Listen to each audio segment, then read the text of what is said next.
श्री वासुदेवानंद सरस्वती विरचित श्री दत्त महात्म्य. मागील अध्यायात आपण पाहिले की अर्जुनाला दत्तगुरूंकडून इच्छित वर मिळाला. तर सुरुवात करूया 7वा अध्याय. राजा अर्जुन राज्य करीत असता 84,000 वर्ष उलटली. एके दिवशी त्याच्या मनात असा विचार आला की एवढी वर्ष राज्य करून मी काय मिळवले? हे सर्व कधीतरी नाश पावेलच की. अरे रे, दत्त गुरु प्रसन्न झाले खरे, पण मी नाशिवंत गोष्टीच मागितल्या. जन्ममरणाचे फेरे चुकवण्याची मागणी केलीच नाही. त्याऐवजी मी वैभव मागितले. असो, जे झाले ते झाले. आता पुन्हा दत्तगुरूंकडे जावे असा विचार करून तो सह्याद्रीवर दत्ताश्रमात गेला. तो येत आहे असे जाणून दत्त आधीच ध्यानमग्न होऊन बसले. खूप दिवस राजा दत्तगुरूंसमोर न खाता पिता बसून राहिला, तरी दत्तगुरू लक्ष देईना. तेव्हा उदास झालेला राजा नाना तऱ्हांनी विनवण्या करू लागला. आपल्या मनाची अवस्था विविध प्रकारे सांगू लागला. दत्तगुरू प्रसन्न होऊन त्यांनी त्याला वर मागण्यास सांगितले. राजा म्हणाला, देवा, मी अज्ञानामुळे वैभव मागितले खरे, पण मला आता पश्चाताप होत आहे. माझी चूक मला उमजली.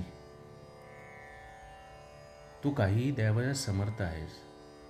सर्व व्यापक असल्यामुळे तू माझेही मनोगत जाणतोस. मग मी तुझा भक्त असताना माझ्याकडे का बरे तू पाहत नाहीस? मला राज्य, स्त्रिया, पुत्र या गोष्टी आता विषाप्रमाणे वाटतात. आता मी या प्रपंचाला विटलो आहे.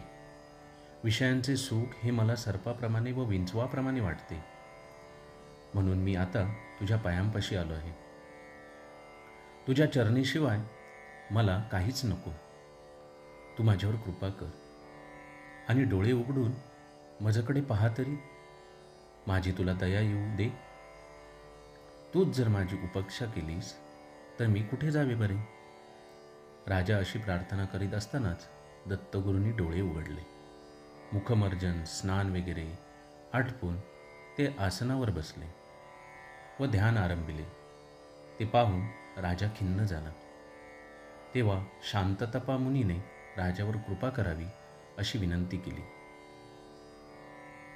राज्य व पृथ्वी दिली तरी अजून काही इच्छा असेल तर तेही देतो असे दत्तगुरू म्हणाले. तेव्हा राजा म्हणाला, देवा, या क्षणभंगूर ऐश्वर्याला मी विटलो आहे. आता कृपा करून मला ज्ञानाचा व मुक्तीचा मार्ग दाखवा आणि माझा उद्धार करा. इथे श्री वासुदेवानंद सरस्वती विरचित अध्याय 7वा समाप्त होतो.